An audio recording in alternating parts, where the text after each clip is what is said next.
Hi, this is part 2 of 3 in our series on RDSPs. We're going to talk about working with RDSPs.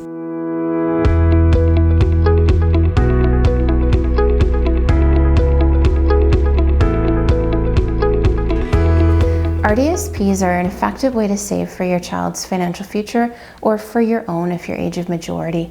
RDSPs can be started if you're eligible for the disability tax credit. Contributions can be made to an RDSP up to a lifetime maximum of $200,000. As well, grants can be earned in an RDSP. The government will contribute up to $70,000, and bonds can be paid into an RDSP from the government as well, and bonds can be paid up to $20,000. Bonds are based on income, family income, or your personal individual income, and it's a lower income threshold than grant contributions, and you can consult the current legislation for the amount of income on an annual basis. Grants will be paid to an RDSP based on contributions and can be paid up to 300% of any contribution that's made. A contribution can attract up to $3,500 of grant money with a $1,500 contribution if family income is under currently about $100,000. And that can be collected back on years that grants may not have been applied for, or one was eligible but didn't open an RDSP in time. You can go back up to 10 years to collect unearned but eligible grants in an RDSP. RDSP withdrawals are designed such that an RDSP is kept open for the long-term financial security of the beneficiary of the RDSP. And so if withdrawals are made within 10 years of a grant or bond being paid into the account, there can be a proportionate clawback on withdrawals, and grants and bonds may need to be paid back to the government to some extent. And so waiting for 10 years before withdrawals are made is usually a really effective way to maintain the integrity of the account.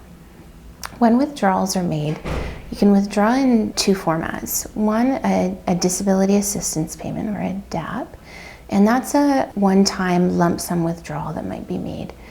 An LDAP, or a lifetime disability assistance payment, is made or has to be started by the time the beneficiary is age 60.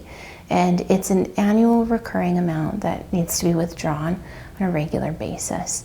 There are some minimum and maximum requirements on an LDAP withdrawal, and it's dependent on a number of factors within the RDSP account. Sometimes people wonder what the difference is between a holder of an RDSP and the beneficiary. The holder of the RDSP is the individual who makes the decisions on the account. The beneficiary is the one who receives the benefit of the RDSP account.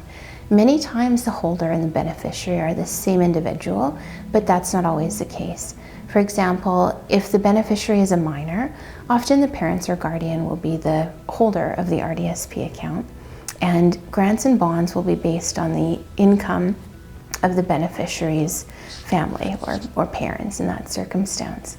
And when the beneficiary and holder are the same individual, the beneficiary has to be at least 18 years of age and has to have capacity to make decisions on their own. Parents can maintain the holder status on their child's RDSP account, even if the child's 18 years of age or older, if the parent is the legal guardian of the child still. RDSPs can be some of the most important dollars that families save for their loved ones, but they're also very complex. So if you have any further questions, please reach out to us and we're happy to discuss.